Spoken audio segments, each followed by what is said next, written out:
Hi folks and welcome to today's video, L5-S1 low back decompression stretch. Now, I do produce a lot of great content for those folks out there suffering with low back problems, sciatica nerve issues, bulging disc, herniated disc, etc. If that's you, hit that subscribe button. You'll be notified when I make some great content, new content for you guys to get you back on the road to recovery. But without further ado, let's get into today's video. So folks, today I'm going to show you a low back decompression stretch. It is specifically for the L5-S1 junction. Why is decompression helpful? Helps a lot with herniated discs, bulging discs, to decompress the spine, can help with arthrosis, reduce the pain. Many uses. Degenerative disc disease is very helpful. Now, this particular stretch I'm going to show you today, it is part of an L Doigt stretching series. L Doigt was created by a man called Dr. Guy Voyer. He's a French osteopath, very famous and smart man.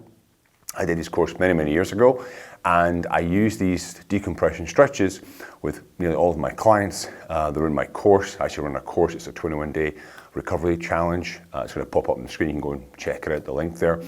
Helps people get back on their feet when they're suffering from low back pain issues. Now, the stretch itself, it is an active stretch.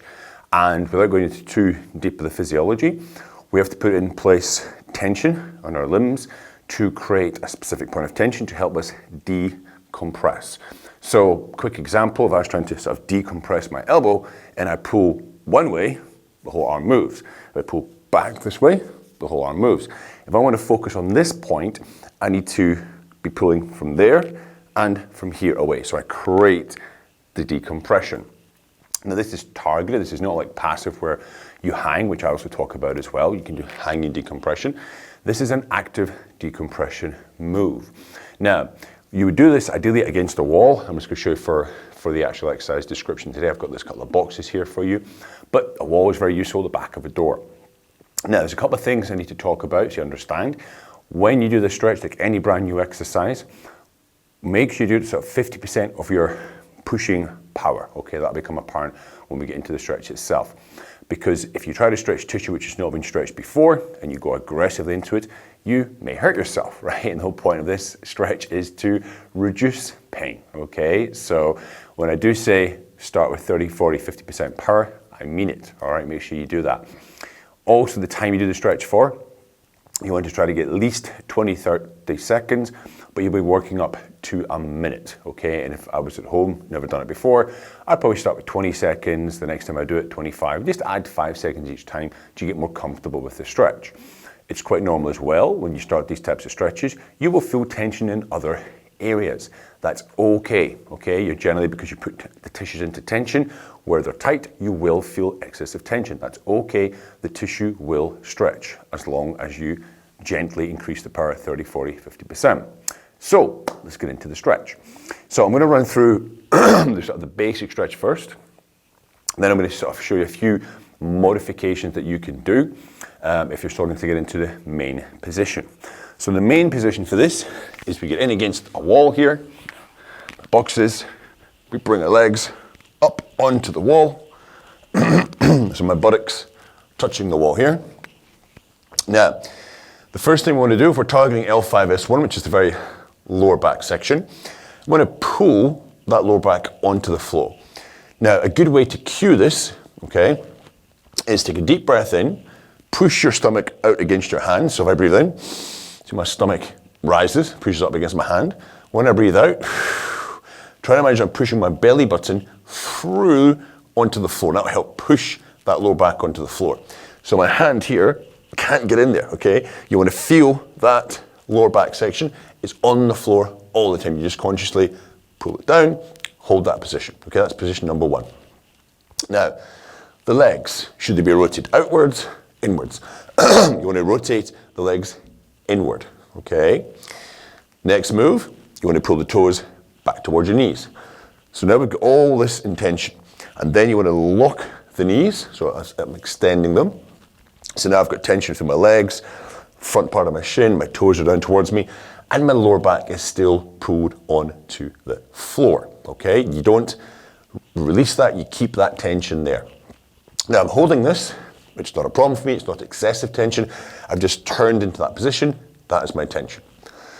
Now, upper body, we're going to take our arms, they're going to be down here over our head, and you want to make sure that you turn the thumbs towards the ground. So you're externally rotating your arms, okay?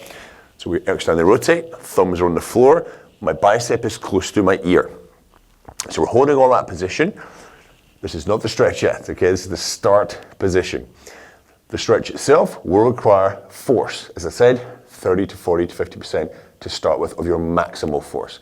The force is going to be pulling that lower back onto the floor. My legs are extended, I've got tension here. I imagine I'm driving my heels up to the ceiling, so I'm trying to push up at the same time, keeping that lower back on the floor.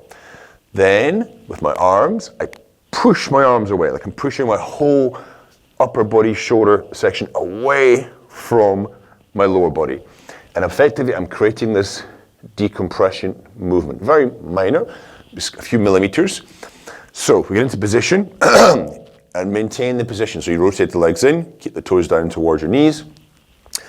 I start pushing my heels up towards the ceiling, keep my lower back tight on the floor, bring my arms in, and I push the arms away. And there, and try to relax your face. Okay, I'm pushing the legs up, I'm driving my arms away, and you say, well, nothing's moving. That's correct. You're just creating tension, and by pulling that lower back into the floor, that's the focal point, that's the stationary focal point, you're slowly decompressing that back, and you're just using 40-50% of your power.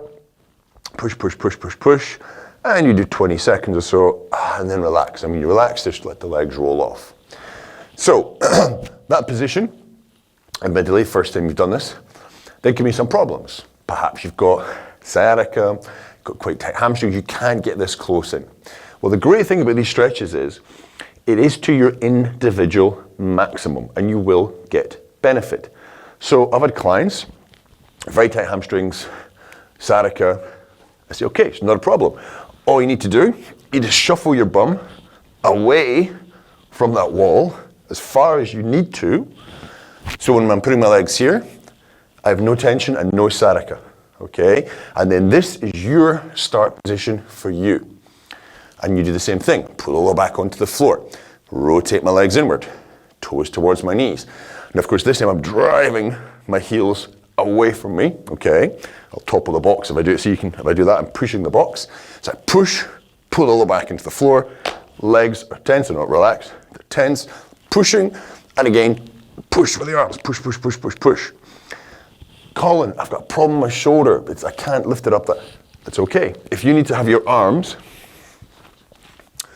here, it's okay, it's always to your individual maximum. It's the position that you can get into without pain in that position, that you can actually activate the stretch, okay? Now, a couple of things that may happen when you do this for the first time. So I'm into the stretch position, I've got bad sciatica, so I'm in here. I don't, but I'm just saying if you do. I'm doing my stretching, tight shoulders, that's okay. My arms are wider, I'm pushing, pulling that lower back onto the floor, maintaining the legs rotated in. Got to make sure those legs keep turned in, okay? But then you make, oh, I'm getting cramps here, I'm getting cramps inside of my leg. That's okay. Just relax, let the legs roll out, let that tension release for a few seconds, and then go to rotate back in and go back into the stretch, okay? You've got, oh, I've got a little bit of tension in front of my shin. That's okay. Just relax the toe forward, give it a couple of seconds, and then go back into the stretch, okay? The main thing to remember is keeping that lower back pulled onto the floor, driving the legs away, driving the arms away. Don't stick out your head, keep your chin tucked in, breathing naturally, relax your face, don't be all contorted. Start with your 30, 40, 50% power. As a couple of days go by, you can increase the power, increase the seconds you do it for.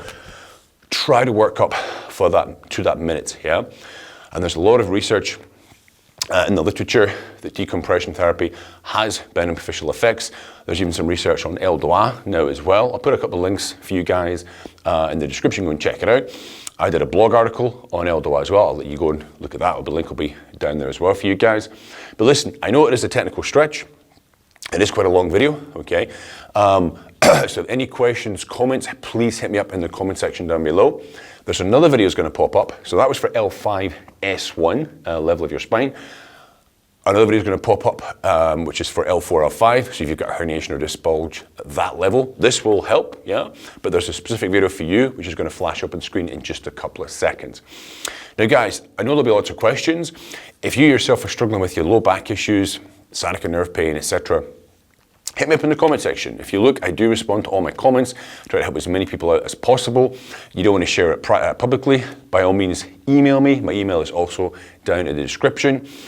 I always respond to emails. It might take me a few days. Okay, it's the festive period, it's quite busy, but I always get back to everybody who does ask, okay? All right, guys, listen, don't forget to like, share, and of course, subscribe if you want more great content, and I'll see you next time. Have a great day.